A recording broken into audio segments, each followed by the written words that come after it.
He talks of plan. Let's just take his Rwanda policy. When they first announced this gimmick, they claimed it would settle tens of thousands of people. The Home Office then whittled it down to a mere 300. 4 times that number have already arrived this month, and the backlog stands at 130,000. Can the Prime Minister see any flaw in his plan to deport less than 1% of that backlog? Mr. Speaker, since I became Prime Minister, the number of small boat crossings are actually down by over a third, Mr. Speaker. And that's because we've doubled National Crime Agency funding, we've increased the illegal enforcement raids by 70%, we've closed 7,500 bank accounts, deported 24,000 illegal migrants, and processed over 112,000 cases, more than at any point in the last 2 decades, Mr. Speaker. And it's crystal clear, as we're seeing from the Labour Party's opposition in this House, while we're committed to stopping the boats, the Labour Party would keep them coming. The tragedy is, we know the Prime Minister doesn't even believe in the Rwanda gimmick. He tried to stop funding it, but he's now so diminished that his entire focus is stopping his MPs holding the sword of Damocles above his head, perhaps even literally in the case of the Leader of the House. His great hope is to percolate his party with a couple of empty planes, praying they won't notice when the flights stop going, the boat's still coming, and the costs keep mounting.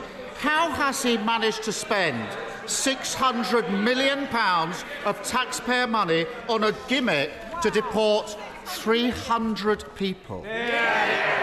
Mr. Speaker, it's crystal clear. Not only does the Labour Party not have a plan to fix this issue, but the truth is they don't actually care about fixing this issue. When he talks about the gangs, when we gave the police new powers to crack down on the people smuggling gangs, he spent months campaigning and voting against it. But thanks to our new laws, 900 criminals have been arrested. 450 have been convicted, serving over 370 years behind bars.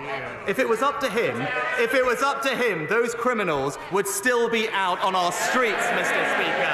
And the truth is, if he wasn't the Labour leader, he'd still want to be their lawyer.